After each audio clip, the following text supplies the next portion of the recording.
Oi pessoal, eu sou o professor Rodrigo César e nesse vídeo eu vou fazer um problema de termodinâmica que foi tirado do livro do Cengel. Está o livro aí do lado para que vocês entendam que livro é esse. E o problema que nós vamos fazer é o 4.32, que diz o seguinte: um tanque rígido bem isolado contém 2 kg de uma mistura saturada de líquido e vapor de água a 150 kPa. Inicialmente, verifica-se que 3/4 da massa estão na fase líquida. Um resistor elétrico colocado no tanque é conectado a uma fonte de 110 volts e uma corrente de 8 amperes flui pelo resistor quando o interruptor é ligado. Determine quanto tempo levará para evaporar todo o líquido do tanque. Mostre também o processo em um diagrama TV que inclua as linhas de saturação. E aqui já vou antecipar que esse diagrama eu não vou montar aqui não, mas nós vamos achar todas as informações importantes desse problema, tá bom? E para começar a resolver o problema, nós temos que fazer a anotação dessas informações aqui, ó. Nós temos que anotar aqui a temperatura crítica da água, aqui embaixo a pressão crítica da água, e por último, aqui embaixo, a constante de gás ideal para a nossa água.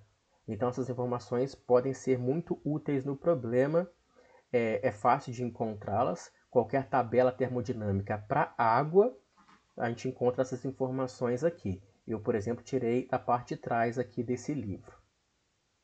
E nós temos informações aqui no texto que eu vou fazer anotação ali embaixo para que a gente possa resolver o problema. Nós temos uma massa de 2 kg de água o tempo todo no nosso sistema. Inicialmente, nós temos um estado número 1 com pressão de 150 kPa, pressão número 1. Inicialmente, nós temos também 3/4 de líquido no nosso estado número 1 e, portanto, 1/4 de vapor nesse estado número 1. E depois, no estado número 2, nós vamos ter outras informações que não estão contidas aqui, mas nós vamos interpretar e achar essas informações. E no meio do caminho nós temos uma fonte de 110 volts com 8 amperes. Essa é a parte elétrica do nosso sistema. Vou anotar então essas informações aqui embaixo. E o que nós queremos saber é o tempo que levará para evaporar todo o líquido do tanque. Aqui embaixo, gente, olha só. Eu anotei aqui as informações do estado número 1, nós temos a pressão 150 kPa e nós temos o título também. Aqui 0,25 representando 25% de gás que nós temos no estado número 1. Já que nós temos 75% de líquido, então os outros 25% é de gás nesse estado número 1. Esse é o título do estado número 1. E olha só, como a nossa substância é pura, nós temos uma pressão constante o tempo todo no problema. A pressão, então, terá o mesmo valor. E o título agora é 1 nesse estado número 2, que corresponde a 100% de gás nesse estado. Nós queremos líquido nenhum. A gente quer a evaporação total do líquido dentro do tanque, né? Que significa, então, 100% de gás. O título vale 1 aqui no estado número 2. Essas são as informações que nós temos. E é claro que nós podemos achar um monte de outras informações. Temperatura, será que é importante nesses estados 1 e 2? Volume específico? Energia interna específica? Eu acho que sim. Todos esses valores são importantes. Nós vamos encontrar todos e depois a gente vai ver quais são importantes para chegar na ideia que nós queremos no problema. E tanto faz, para o estado número 1 e para o estado número 2, nós vamos utilizar a tabela de líquido-vapor saturado. É claro que a substância que nós vamos utilizar é a água, então nós vamos procurar essa tabela para água no final do livro, por exemplo, tem uma tabela desse tipo. E essa tabela nós vamos pegar com entrada de pressão, porque é a pressão que nós sabemos o quanto vale. Sabemos que a pressão, tanto no estado número 1 quanto no estado número 2, é de 150 kPa. Então, nós vamos achar, a partir desse valor conhecido, achar todas as outras informações. Para essa pressão, gente, se nós formos nessa tabela, nós vamos encontrar essas medidas aqui, ó. A temperatura de líquido vapor saturado é essa daqui, ó. Então, a nossa substância o tempo todo terá essa mesma temperatura aqui. Aqui embaixo é o volume de líquido saturado. Aqui embaixo o volume também específico, né, de vapor saturado. E aqui as energias internas específicas de líquido saturado e aqui embaixo de vapor saturado. Então são essas informações que a gente encontra na tabela. Então a de pressão nós vamos utilizar essa informação e todas as outras vão ser encontradas para essa pressão. E tá vendo que por enquanto nós só sabemos a pressão e a temperatura de verdade, né? No estado número 1 e 2. A pressão é essa e a temperatura é essa, no estado número 1 e 2. Agora, olha só o que nós temos que fazer aqui, ó. Para a gente achar o volume específico no estado número 1, nós começamos aqui com o volume de líquido saturado. O volume que apareceu aqui em cima, ó. Vou voltar aqui em cima. Olha lá, a gente começa sempre com esse volume de líquido saturado aqui. Então, a gente vai colocar aqui, ó, o volume de líquido saturado, mais aqui é o título que multiplica a diferença entre volume de vapor saturado menos o volume de líquido saturado. Então esse é o volume máximo que nós temos, esse é o volume mínimo que nós temos, e nós vamos pegar então 25% dessa diferença, tá bom? E vamos juntar isso ao volume inicial, o volume mínimo que nós temos. Então é assim que nós vamos calcular o V1, que vai dar esse valor numérico depois de fazer as contas. Então a gente começa com o V do líquido saturado e colocamos mais 25% dessa diferença. E nós vamos fazer a mesma coisa com a energia no estado número 1. Nós vamos colocar a energia inicial, a energia de líquido saturado. Quer ver? Eu vou aqui em cima para mostrar para vocês, ó. Então nós começamos com essa energia aqui, tá? Vou voltar aqui embaixo. E aqui, ó, começamos com essa energia de líquido saturado e colocamos mais 25% da diferença máxima. Essa aqui é a energia do vapor saturado menos a energia do líquido saturado. Então a energia máxima menos a mínima de novo. Nós vamos pegar então 25% dessa diferença de energia. A gente começa com a energia menor de todas e pegamos mais 25% daquela diferença de energia. Nós temos então essa energia interna específica, tá? Nós achamos então, por enquanto, ó, o volume específico do estado número 1 e a energia interna específica do estado número 2. Esse cara aqui em cima, só para que vocês tenham ideia, ele é utilizado para calcular o trabalho, a primeira forma de energia que um gás pode ter quando ele transforma de estado para o outro. E esse cara aqui embaixo, é claro que ele é utilizado para calcular a variação da energia interna. Outra forma de energia que também aparece quando o gás transforma de um estado para o outro. Então por isso que esses caras realmente são muito importantes, hein? Tava meio que na cara que a gente ia ter que achar esses dois caras. E olha só, gente, que interessante. O estado número 2 é fácil. O estado número 2, ele é um estado... Vou voltar aqui em cima para mostrar a explicação para vocês, ó. O estado número 2 é um estado de vapor saturado puro. Porque não vai ter nada de líquido, vai ter tudo de vapor. Então ele é um vapor saturado aqui no estado número 2. Se ele é um vapor saturado, a gente já pode pegar aqui, ó.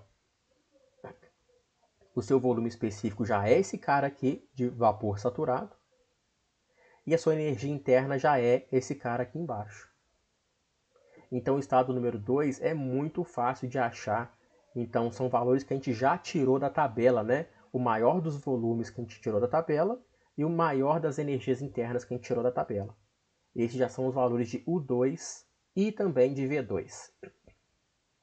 Então repararam, vou voltar aqui, ó, só para que a gente possa ver nessa tela que nós sabemos o volume 1 e a energia número 1.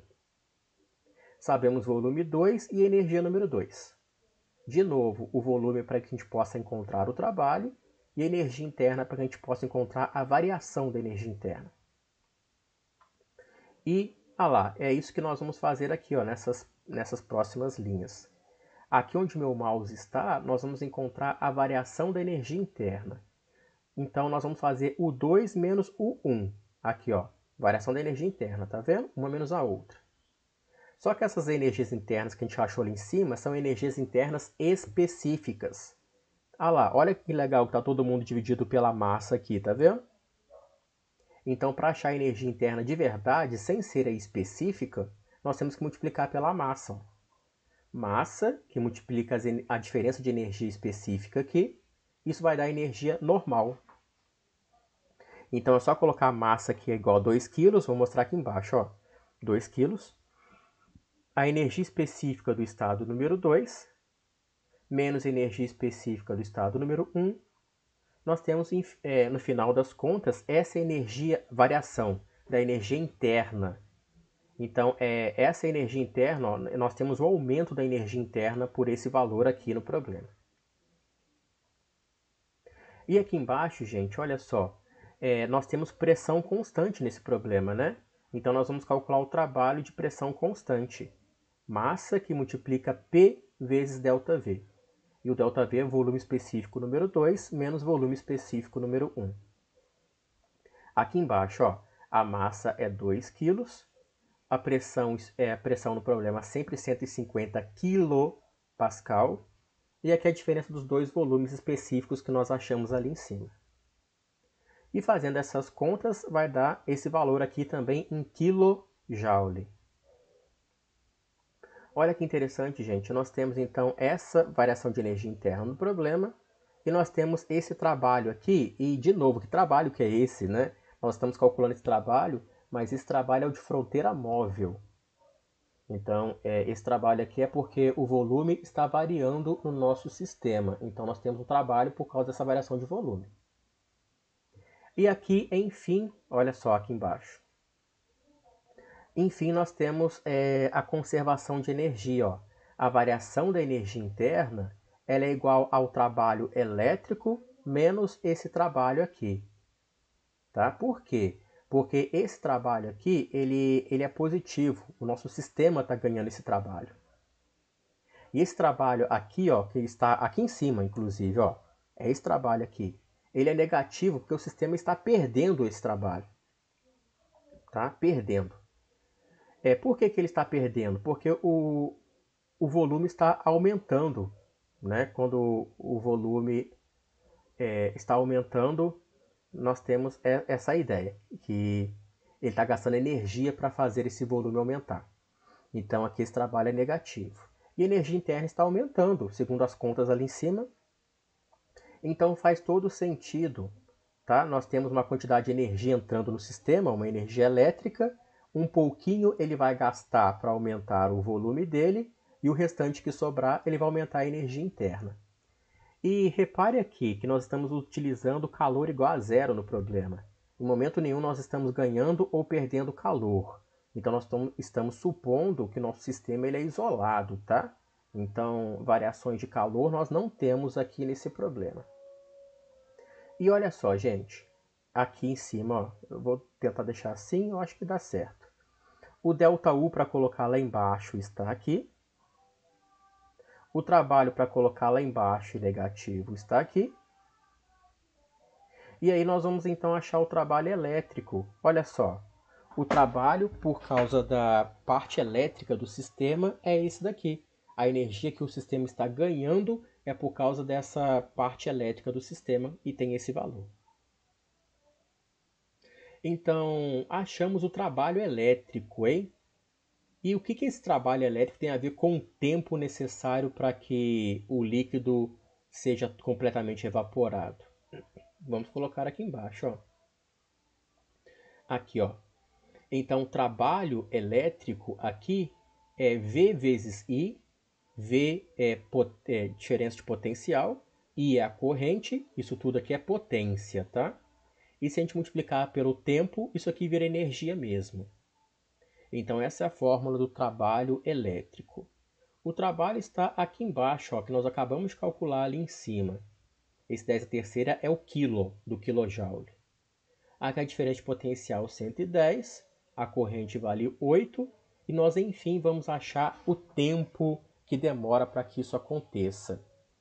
Ao fazer as contas, o tempo sai em segundos, sempre sai no sistema internacional, e a gente já transforma para minuto aqui do lado.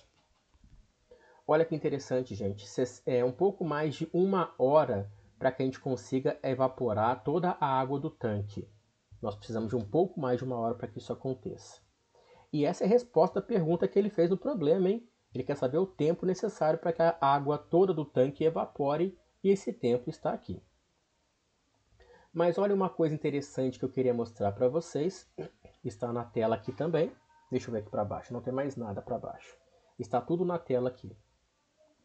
Então a pressão do estado número 1 e 2 é essa daqui. E a temperatura do estado número 1 e 2 é essa daqui. A pressão e a temperatura se mantêm constante na transformação do estado número 1 para o estado número 2, porque a substância é pura. Isso acontece. E anotei também o volume específico do estado número 1, energia específica do estado número 1 e também do estado número 2 que nós encontramos. Aí, então estão anotadas aqui à esquerda todas as informações que nós achamos do problema que nos possibilitaram resolvê-lo. E eu fiz aqui do lado, ó, eu tirei essas informações por um programa. Esse programa é o RefProp. Eu tirei então as informações em cima dele. Eu coloquei aqui do lado, ó, a temperatura, a pressão, né? Nós sabemos desde o início do problema, no enunciado, que a pressão é 0,15 megapascal no estado número 1 e no estado número 2. Coloquei essas informações aqui. E nós sabemos também sobre os títulos, ó. No estado número 1 e no estado número 2, nós sabemos direitinho que os títulos eram esses daqui. Então eu joguei essas duas informações aqui no RefProp de cada estado. A gente dá um Enter e as outras informações que saem são essas daqui, ó. Olha a temperatura como que bate mesmo, tá vendo? A temperatura no estado número 1 e 2 bateu. Olha só o volume específico também, ó. O volume específico bateu bem legal, bem interessante, muita precisão. E a energia interna também bateu. Tá? Só para mostrar para vocês. Então é claro que tinha que bater, porque esses valores aqui nós tiramos eles de tabela, de uma tabela atrás do livro. Isso aqui nós tiramos de um programa, é mais ou menos a mesma coisa feita por duas pessoas diferentes. Então os valores realmente tinham que bater bastante. Só mostrando para vocês que bateu. Então nós resolvemos esse problema aqui com muita precisão, tá bom? E então respondemos a pergunta que ele fez. É esse tempo necessário para que o líquido evapore. Eu só vou colocar lá no início do problema de novo, para que a gente dê uma olhadinha lá, que realmente a pergunta que ele fez foi só essa. Olha lá, determine quanto tempo levará para evaporar todo o líquido. E respondida a pergunta, um pouco mais de 1 hora. É isso aí, gente. Problema resolvido. Espero que tenham gostado, ajudado em seus estudos aí de alguma forma. E se isso aconteceu, dá um curtir aí, compartilha com os amigos. A gente se vê no próximo vídeo.